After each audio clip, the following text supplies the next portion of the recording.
Hello. In this recording, I'd like to talk about the slave trade and the international law of the sea, and in particular the right of warships to visit and inspect vessels suspected of being involved in the slave trade on the high seas.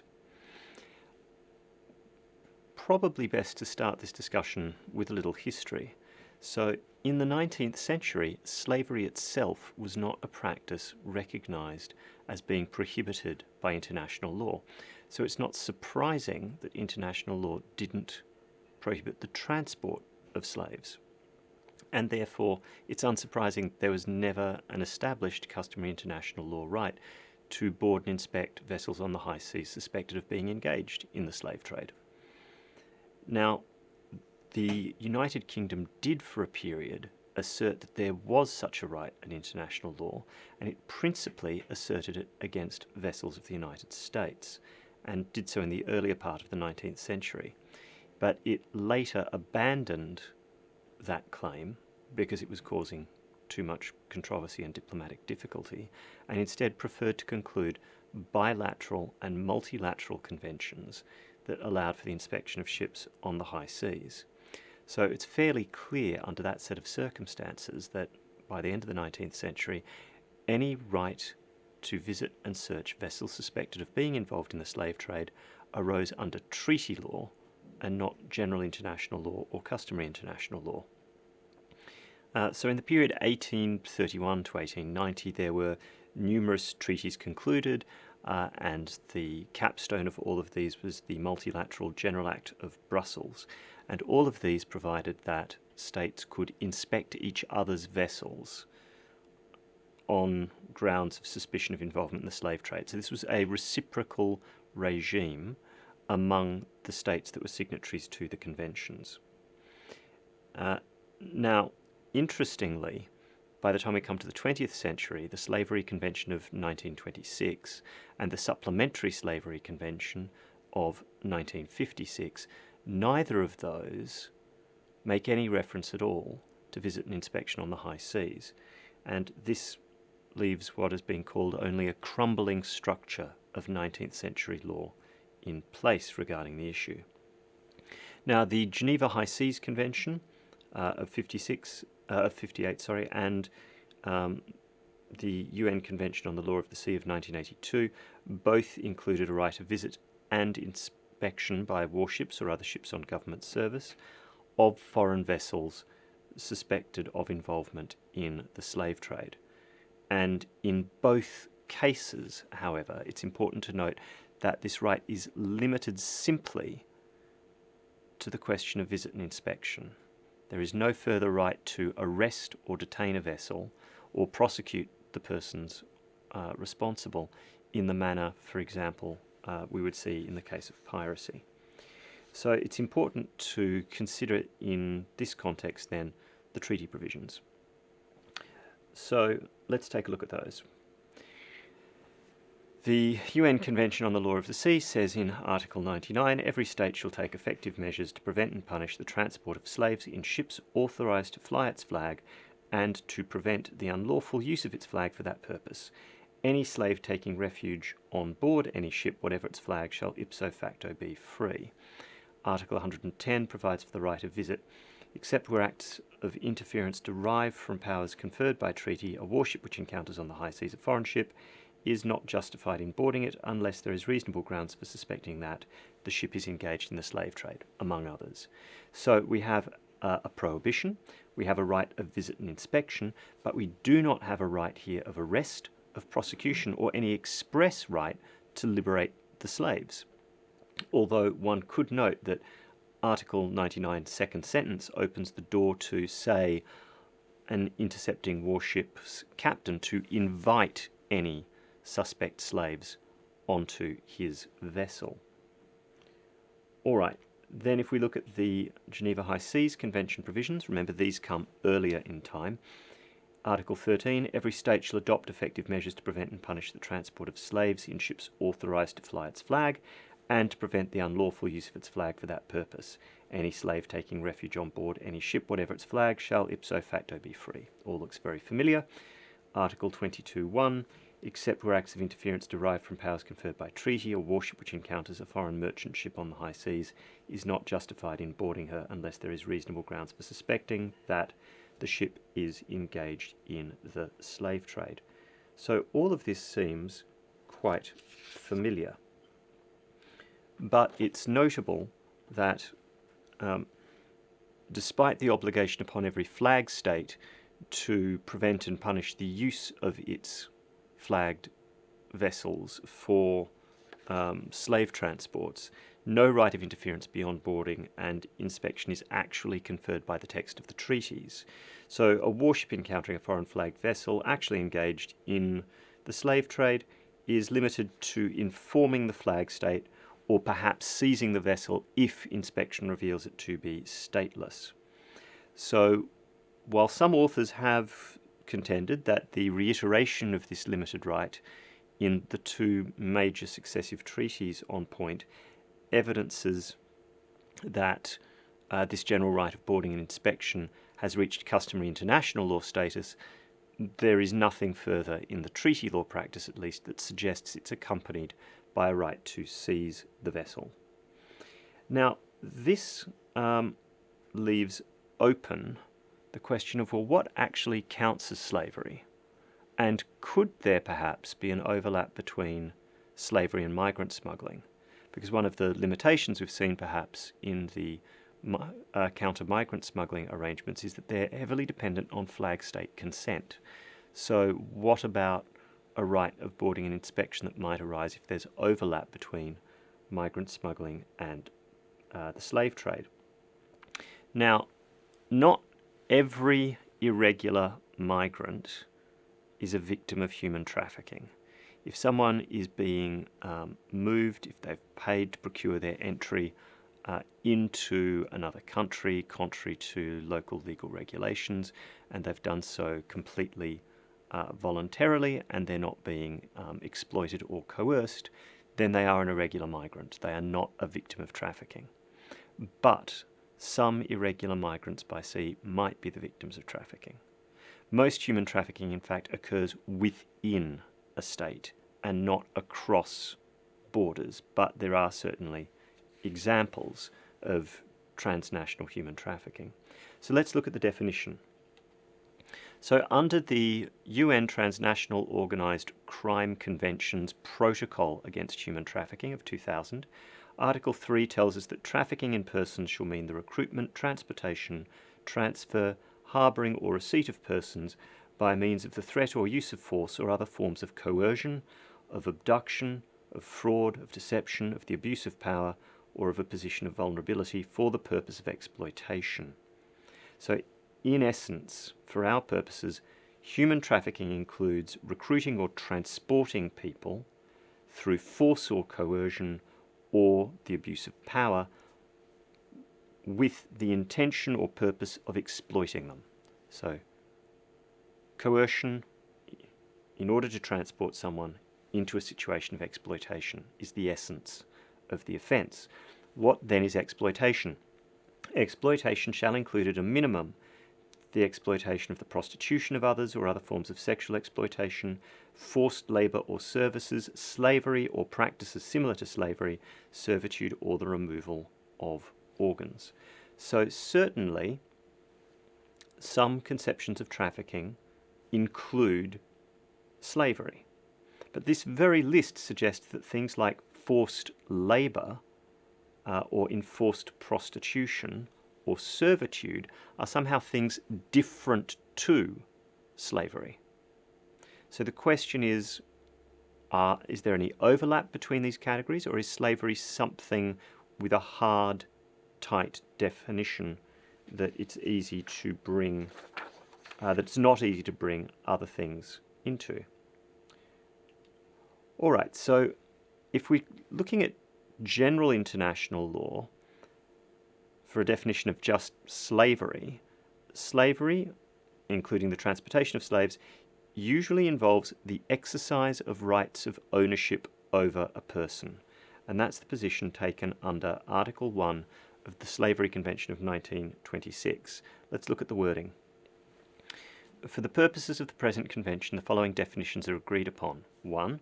Slavery is the status or condition of a person over whom any or all of the powers attaching to the rights of ownership are exercised. So you're exercising powers that flow from a right of ownership or that attach to a right of ownership. The slave trade includes all acts involved in the capture, acquisition or disposal of a person with intent to reduce him to slavery, all acts involved in the acquisition of a slave with a view to selling or exchanging him, all acts of disposal by sale or exchange of a slave acquired with a view to being sold or exchanged, and in general, every act of trade or transportation in slaves. So involvement in the slave trade, including the transportation of slaves, is itself an act of slavery. Now that definition might be seen as somewhat narrow, and it certainly left a number of gaps. So this led to the Supplementary Slavery Convention of 1956, which defined and prohibited certain things as practices similar to slavery, including debt bondage and child labour. Let's take a look at the wording. So under the heading, Part 1, Institutions and Practices Similar to Slavery, we see in the definitions provision, Article 1, debt bondage, that is to say, the status or condition arising from a pledge by a debtor of his personal services or those of a person under his control as security for a debt, if the value of those services as reasonably assessed is not applied towards the liquidation of the debt, or the length and the nature of those services are not limited and defined. Now, debt bondage is actually quite a common form now of labour exploitation and human trafficking. So a person will be told, oh, we have smuggled you into the country as an irregular migrant, and someone indeed might think that they are acting voluntarily and of their own free will, but on arrival they are told they have a massive debt and the only way they can pay it off is through indentured labour, essentially. And that very often will be accompanied with further charges being incurred for food, accommodation and so on, such that someone has no realistic prospect of ever paying off their debt. So that's certainly recognised at the least as a practice similar to slavery. Serfdom might also be important, which is essentially about forcing someone by law, custom or agreement to live and labour on a piece of land belonging to another person, and a serf is not free to change their status, so they are tied to labouring on a piece of land for someone else. And institutions of forced marriage fall within the Supplementary Slavery Convention, and also the delivering up of a child under 18 years of age for the purpose of the exploitation of their labour. So all of these things fall within the Supplementary Slavery Convention. But the question then becomes, well, if debt bondage, as I've said, may be common in human trafficking, but does the fact that debt bondage arises or is covered by the Supplementary Slavery Convention, does that mean it's slavery in a strict sense? Well, this gets us to the problem of what does slavery mean in the Law of the Sea Convention. Now, the International Criminal Tribunal for Yugoslavia, in the case of Prosecutor and Kunarak, said various international human rights treaties refer to slavery or related concepts without explicitly providing any definition. And exactly the same thing could be said of UNCLOS. So essentially we're left looking for a definition as a matter of general international law. Now, there is no good reason to suggest that the meaning of slavery under the Law of the Sea Convention is any broader than the generally accepted customary international law definition, the Slavery Convention definition, that requires the exercise of powers attaching to the rights of ownership over a person. And that might be thought very narrow if it's taken to exclude things like debt bondage or forced child labour. Now, at first sight, that definition doesn't seem wide enough to cover most human trafficking as we'd experience it at sea. Indeed, in 1971, during the course of proposals regarding changing the law of the sea, Malta suggested that any final convention should include a reference to persons in conditions akin to slavery, and that suggested drafting was not adopted in the ultimate UNCLOS negotiations, which might suggest it was implicitly rejected and a narrow definition was intended. Nonetheless, a good case can be made that the wording of the Slavery Convention naturally includes, and was intended to include, both de jure and de facto exercises of power over a person which are associated with rights of ownership. Now, let's just look at the definition found in the Slavery Convention once again. So, the critical phrase is powers attaching to the right of ownership. Now, that doesn't mean that the powers flow or could only flow from a legal right of ownership, because in that case there could never be slavery so long as the statute book abolished slavery. There could never be de facto slavery, but it doesn't say a person over whom the right of ownership is exercised. It says a person over whom the powers attaching to the right of ownership are exercised. Now that opens up the possibility that you can have the powers that attach to ownership, ownership-like powers, irrespective of whether you have actually a legal right to own the person. So that drafting is capable of being read as referring to both strict legal ownership, de jure, and de facto ownership, i.e. a level of control over someone so high that you are effectively exercising the same powers as if you did own them. Now that kind of approach, if that's a correct reading of the convention, would bring debt bondage within slavery. Though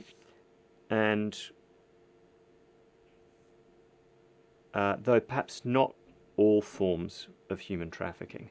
Now the question might then be, well, what support is there for taking such a broad approach? That would seem to simply be a textual reading. Well, we can look at a number of other sources. So now this is one of the potentially complicated things about public international law.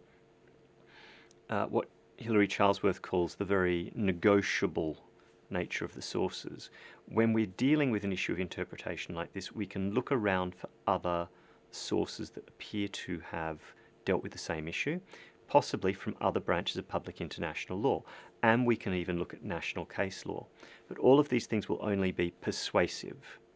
They help us make an argument. They don't necessarily prove things one way or the other, because an international tribunal judging a law of the sea case will not be bound by instruments created to help an international criminal tribunal or by the decisions of national courts. Nonetheless, these sources can be worth looking at. Let's look at two of them now. So if we go to the text, the International Criminal Court statute is accompanied by a document called the Elements of Crimes, which breaks down what a prosecutor needs to prove. And here we have part of the definition of the crime against humanity of enslavement. And the elements under Article 7.1c require that the perpetrator exercised any or all of the powers attaching to the right of ownership over one or more persons, such as by purchasing, selling, lending or bartering such a person or persons, or by imposing on them a similar deprivation of liberty. Now the thing to latch onto here is that what the perpetrator's got to do is exercise power, right? And the nature of that power is it's the kind of power that attaches to the right of ownership, all right? But it focuses on, really, the abusive exercise of power. And that the idea that this is somehow expansive can be seen in the words imposing a similar deprivation of liberty.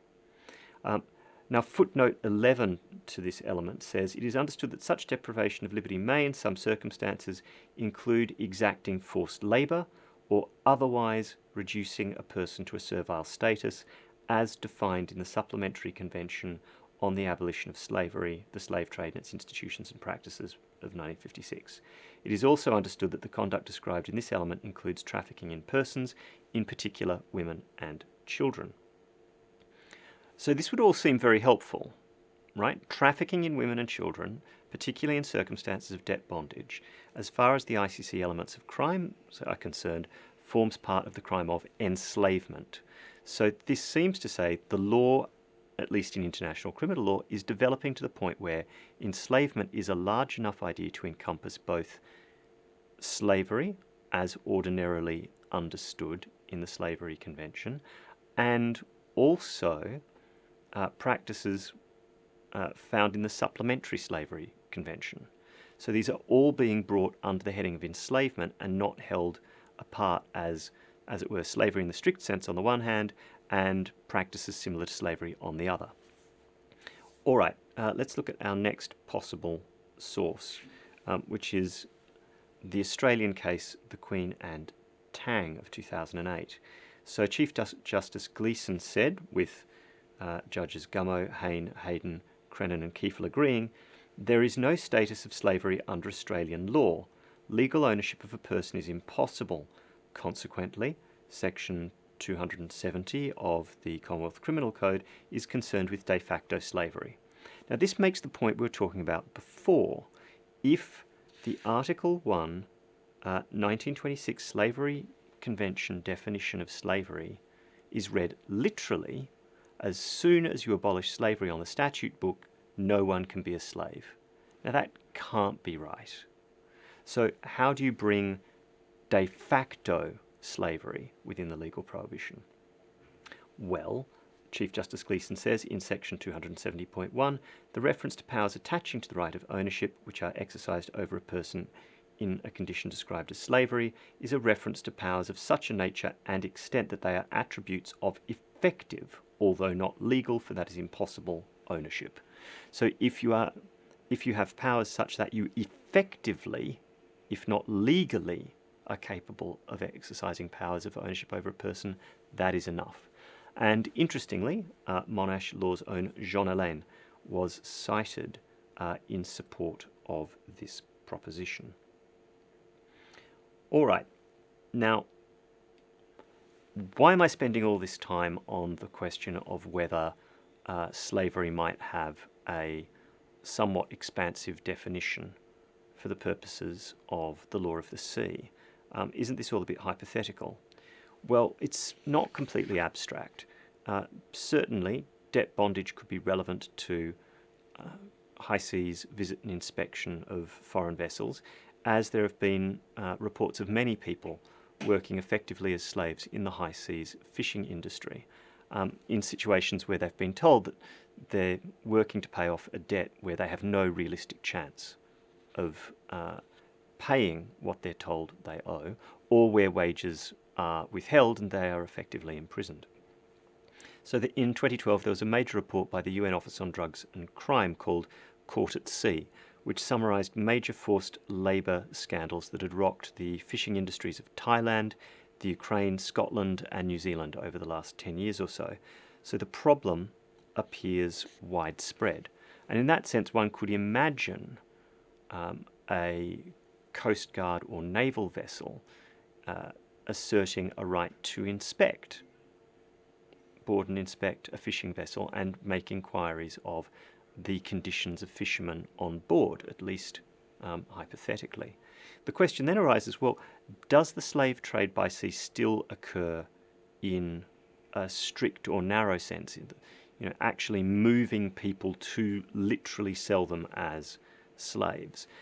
There aren't many examples, but in 2001, a vessel, the MV Etirino, was suspected of carrying from Benin 200 child slaves, and trafficking of children, at least at this time, was relatively common between Benin and Gabon. When the Etirino eventually docked in Benin. It was found to be carrying some 43 young persons, of whom about a dozen were identified as being potentially slaves. But this isn't really actually, this one incident isn't a case of boarding or inspection at sea. It was, it's simply eventually had to return to Benin because it was denied entry to port in Gabon and Cameroon. And actually in a lot of international maritime criminality, it's port states that exercise a lot of control, even if only by turning vessels away. There were also reports in 2001 that the Cameroonian military had rescued some Togolese children who were being trafficked into Gabon as child labourers from a sinking vessel. But it's not clear in either case how many of these children actually had been bought or sold in a strict sense, but certainly if we take the expansive approach found in some of the other instruments, we might feel fairly comfortable linking ideas of debt bondage or the exploitation of child labour to slavery. But certainly the other incident involving the Cameroonian military rescue of children, that would also sound to me a lot like an exercise of the duty of rescue rather than intercepting and, as it were, arresting a suspected slaving vessel at sea. Now, all of this takes us to the final point. Well, what can you do if you do discover such a vessel? Now, strictly speaking, as we've said, there is no right of enforcement jurisdiction per se. Two options are possible. If we go back to the UNCLOS definition, and we'll recall that's also in the Geneva Convention, we have that second sentence of Article 99, also found as the second sentence of Article 13 of the Geneva Convention. Any slave taking refuge on board any ship, whatever its flag, shall ipso facto be free. And as I've said, that might allow the commander of a warship or government vessel to invite persons suspected of having a slavery status aboard. The other possibility is simply to act potentially unlawfully and see if anyone is prepared to protest. And so some academic commentators have made the point that it's rather hard to imagine that a state would protest a vessel seized on suspicion of slavery, particularly if those facts were then confirmed. Of course, there is the risk that you've interfered with the navigation of a foreign flagged vessel if your suspicions prove to be unfounded, but then the ordinary course would simply be to compensate the vessel and its master for any losses incurred. All right, well that concludes our brief excursion on, or a brief consideration of the law of the slave trade in the contemporary international law of the sea. I hope you found it helpful and interesting, and as always, thanks for your attention.